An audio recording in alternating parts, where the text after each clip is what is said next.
الحمد للہ رب العالمین والعاقبۃ للمتقین والصلاة والسلام رسول الانبیاء والمرسلین اما بعد فاعوذ باللہ من الشیطان الرجیم بسم اللہ الرحمن الرحیم یا ایہا الذین آمنوا کتب علیکم الصیام کما کتب علی الذین من قبلکم لعلکم تتقون صدق اللہ العظیم۔ اللہ سبحانہ وتعالیٰ سورہ بقرہ کی آیت نمبر 183 میں فرما رہے ہیں، اے ایمان والو، تم پر روزے فرض کیے گئے جس طرح تم سے پہلے لوگوں پر فرض کیے گئے تھے تاکہ تم تقوی اختیار کر لو۔ اب کیونکہ رمضان کی آمد قریب ہے، تقریباً 17-18 دن رہ گئے، تو ضروری ہے کہ ہم تھوڑی سی اس پہ بات کریں کہ رمضان اللہ سبحانہ وتعالیٰ نے کیوں فرض فرمایا۔ تو اگر ہم دیکھیں تو ہماری عام طور پر ہماری جو ترتیب ہے رمضان کے حوالے سے وہ یہ ہے، یا ہماری سرچ جو بھی ہے وہ یہ ہے کہ رمضان اس لیے آیا ہے کہ ہم کھائیں گے پیئیں گے نہیں، اور یہی عبادت ہے بس، اور باقی 2-3 چیزیں اور ہم چھوڑ دیں گے تو یہ رمضان ہو جائے گا۔ تو لیکن اللہ سبحانہ وتعالیٰ اس آیت میں فرما رہے ہیں کہ تاکہ تم تقوی اختیار کر لو، تو رمضان کا مقصد بتا رہا ہے۔ یہ مقصد اگر ہمارے سامنے ہوگا تو ہم رمضان سے اس طرح مستفید ہو سکیں گے جس طرح ہونا چاہیے، اور اگر رمضان آیا ہر سال کی طرح اور ہر سال کی طرح چلا گیا اور رمضان کے بعد ہماری زندگی ویسی ہی رہی جیسی رمضان سے پہلے تھی، تو ٹھیک ہے، اللہ سبحانہ وتعالیٰ قبول فرما لیں گے ہمارا بھوکا پیاسا رہنا انشاءاللہ، اللہ تعالیٰ سے امید ہے۔ لیکن یہ کہ وہ جو مقصد اللہ سبحانہ وتعالیٰ نے بتایا کہ تقوی حاصل کر لو، یہ مقصد ہے، کیا ہم نے وہ مقصد حاصل کر لیا؟ تو اس کا جواب یہ ہوگا کہ نہیں، کیونکہ ہماری زندگی میں کوئی تبدیلی نہیں آئی، تو اس کا جواب یہ ہے کہ ہم نے وہ مقصد حاصل نہیں کیا۔ تو اب یہ تقوی چیز کیا ہے؟ تقوی وہ چیز ہے جس کو اللہ سبحانہ وتعالیٰ نے فرض کیا ہے قرآن شریف میں بار بار، جس طرح ہمارے اوپر نماز فرض کی، روزے فرض کیے، حج فرض کیا، اس طرح تقوی کو بھی فرض کیا ہے۔ اور جگہ جگہ اللہ سبحانہ وتعالیٰ فرماتے ہیں یا ایھا الذین آمنوا اتقوا اللہ، اسی ایک آیت میں نہیں بلکہ بار بار فرما رہے ہیں اتقوا اللہ اتقوا اللہ اتقوا اللہ، یعنی تقوی اختیار کرو۔ تو تقوی کیا ہے؟ تقوی یہ ہے کہ گناہوں سے بچ جانا اور اللہ تعالیٰ کی فرما برداری کرنا۔ اور وہ کیسے حاصل ہوگا؟ جب ہمیں اس بات کا احساس ہو کہ اللہ تعالیٰ ہمیں دیکھ رہے ہیں۔ جب یہ احساس ہمارے اوپر غالب آ جائے گا کہ اللہ سبحانہ وتعالیٰ ہر وقت مجھے دیکھ رہے ہیں، تو پھر مجھے اس بات کا بھی احساس ہو جائے گا کہ اللہ سے اگر میرے دل میں اللہ کا ڈر ہے اور اللہ کی محبت ہے، تو پھر فوراً مجھے اس بات کا احساس ہو جائے گا کہ اگر میں کوئی گناہ کر رہا ہوں تو فوراً اس سے رک جاؤں، اگر نماز کا وقت ہو گیا تو فوراً اپنی نماز ادا کر لوں۔ تو علماء فرماتے ہیں کہ جس طرح عبادات فرض کی گئی ہیں اسی طرح تقوی بھی فرض کیا گیا ہے۔ اور یہ تقوی بھی کیونکہ ہم محنت نہیں کرتے، تقوی کے لیے محنت چاہیے ہوتی ہے، کیونکہ ہم محنت نہیں کرتے تو ہماری زندگی میں کوئی تبدیلی نہیں آتی۔ بہت سے لوگ ہیں جو چاہتے ہیں ہم نماز پڑھ لیں، لیکن اور سوچتے بھی ہیں کل سے شروع کر دوں گا، پرسوں سے شروع کر دوں گا، آج سے شروع کر دوں گا، لیکن وہ ہو نہیں پاتا۔ کیوں نہیں ہو پاتا؟ اس لیے کہ ہماری عادات ایسی ہو گئی ہیں، نفس نے ہمیں ایسی چیزوں میں لگا دیا ہے کہ اصل جو چیز ہے وہ پھر ہو نہیں پاتی اس کے لیے۔ تو اس کے لیے محنت کرنی پڑتی ہے تقوی حاصل کرنے کے لیے، اور جب تک ہم وہ محنت نہیں کریں گے تو پھر ہمیں اس راہ میں کامیابی حاصل نہیں ہوگی۔ اللہ سبحانہ وتعالیٰ نے ہمارے اوپر احسان یہ کر دیا کہ ہمارے لیے ایک مہینے کو مخصوص کر دیا کہ یہ میں نے خاص طور پر تمہارے لیے تقوی کے لیے مخصوص کر دیا ہے۔ ویسے تو پورے باقی 11 مہینوں میں بھی کوشش جاری رہنی چاہیے، لیکن یہ کہ اللہ سبحانہ وتعالیٰ نے ہم پر یہ احسان کیا کہ اس مہینے میں تمہارے لیے آسانی کر دیا، اور بہت ساری آسانیاں ہیں، ہم سب کو معلوم ہے کہ شیطان کو بند کر دیا، اور چھوٹے چھوٹے عمل کا ثواب اتنا زیادہ رکھ دیا کہ ہر کوئی اس کی طرف راغب ہو تقوی۔ تو جب ہم اس مہینے میں اب تقوی کی محنت اس مہینے میں کیسے ہوگی؟ ایک تو وہ کھانا پینا بند کر دیا، پھر نمازوں کی پابندی، پھر نماز جماعت کے ساتھ پابندی، ہر کوئی کوشش کرتا ہے کہ جماعت کے ساتھ نماز پڑھے، اور اسی طرح تراویح، تو عبادات کو اللہ تعالیٰ نے بڑھا دیا۔ جب ہم یہ عبادات اس نیت سے کریں گے کہ میرا اصل مقصد اس مہینے میں تقوی حاصل کرنا ہے، تو وہ جو میری ایک چاہت ہوتی ہے کہ کسی طرح میں بھی دین پر آ جاؤں اور نہیں آ پاتا، وہ اس مہینے میں بالکل آسان ہو جاتا ہے۔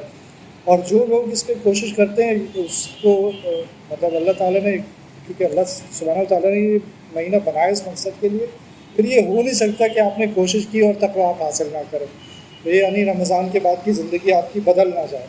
تو ہم کیا دیکھتے ہیں کہ رمضان جیسے ہی شروع ہوئے تو رمضان کی فجر سے، بلکہ اس سے پہلے کی مغرب سے لوگ مسجد میں آنا شروع ہو جاتے ہیں، اور فجر میں تو پھر ایسا ہو جاتا ہے کہ جگہ کم پڑ جاتی ہے، چپلیں رکھنا سمجھ نہیں آتا چپلیں کہاں رکھیں،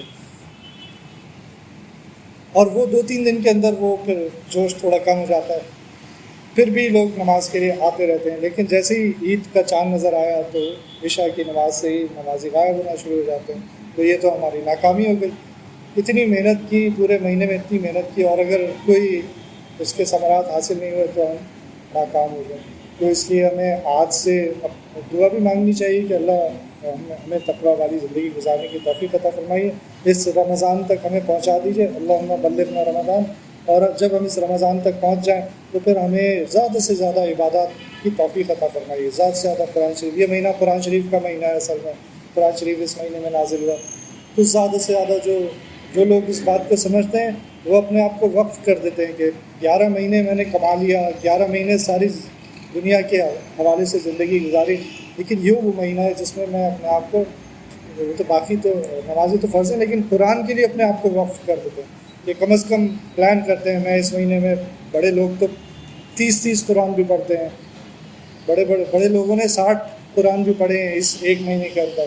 تو ہم اپنے آپ کو دیکھیں کہ میں کیا کم سے کم کر سکتا ہوں کہ اس مہینے میں ایک قرآن تو بہت کم ہو جاتا ہے اس مہینے کے حوالے سے، تو زیادہ سے زیادہ میں کتنا پڑھ سکتا ہوں پوری کوشش کروں گا. پھر اس کی ترتیب بنائیں کہ میں صبح کی نماز کے بعد اتنا پڑھوں گا، ظہر کے بعد اتنا، 5 نمازوں میں اتنا قرآن پڑھوں گا، تو میرے اتنے 3 پارے کم از کم روزانہ کے ہو جائیں.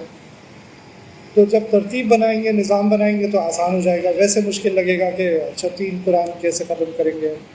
3 تو میں بہت کم بتا رہا ہوں، لیکن ہماری کوشش یہ ہونی چاہیے کہ کم از کم اس مہینے میں 3 قرآن تو ختم کرنا. پھر آپ دیکھیں گے کہ جب آپ نے کوشش کی، بہت سے لوگوں کو میں جانتا ہوں رمضان میں ان کی زندگی بدل گئی، اسی وجہ سے کہ اللہ تعالیٰ نے اس مہینے کو خاص کر دیا ہے ہمارے لیے آسان کر دیا ہے کہ ہم اپنی زندگی بدلنا چاہیں تو بدل سکتے ہیں. تو اب یہ کہ رمضان کی جو مصروفیات ہیں وہ اگر ہم یہ چاہتے ہیں کہ ہم زیادہ سے زیادہ فائدہ اٹھا سکیں اس مہینے سے، تو پھر ہمیں یہ دیکھنا ہوگا رمضان میں مجھے کیا نہیں کرنا ہے جو میں رمضان سے پہلے ہی کر سکتا ہوں. تو کیا مجھے عید کی شاپنگ رمضان میں کرنی چاہیے؟ سب سے اپنا ٹائم اگر ضائع کرنا ہے تو عید کی شاپنگ رمضان میں کریں، کیونکہ آپ جگہ ہی نہیں ہوتی.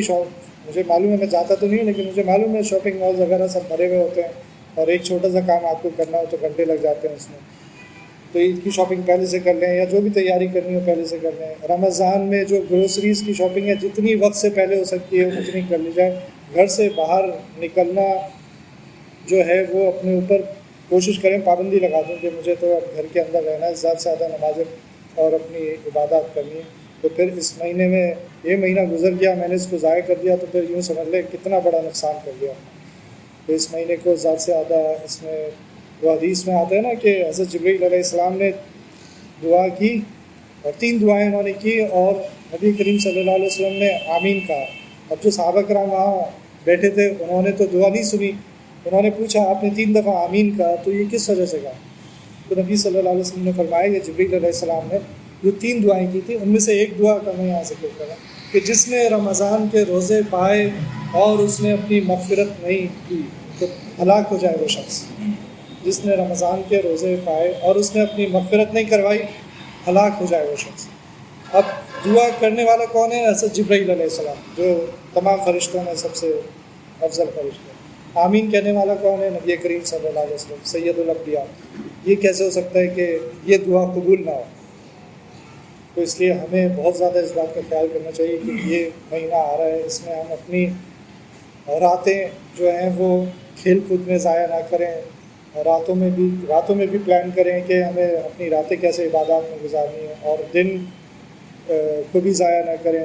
اپنی ذات سے زیادہ کوشش ہونی چاہیے کہ اس مہینے سے فائدہ اٹھائیں. اس مہینے میں کسی کو تکلیف پہنچانے سے بہت ہی بچنا چاہیے. اور ہمارے محلے میں یہ ہوتا ہے کہ اور بھی جگہ ہوتا ہوگا کہ ہم رات کو کرکٹ کھیلتے ہیں، تو جو لوگ بیچارے آرام کرنا چاہتے ہیں تو وہ پھر ان کو کافی تکلیف ہوتی ہے، اور وہ دن میں بھی آرام نہیں کرتے، رات میں بھی ان کو موقع نہیں ملتا. تو ہمیں ان چیزوں سے بچنا چاہیے، کسی کو بھی تکلیف پہنچانے سے، اور اس مہینے سے زیادہ فائدہ اٹھانے کی کوشش کرنی چاہیے. اللہ مجھے بھی عمل کی توفیق عطا فرمائے، ہم سب کو عمل کی توفیق. ربنا تقبل منا انك انت السميع العليم وتب علينا انك انت التواب الرحيم. صلی اللہ تعالی علی خیر خلقہ محمد وعلی آلہ واصحابہ اجمعین آمین برحمتک یا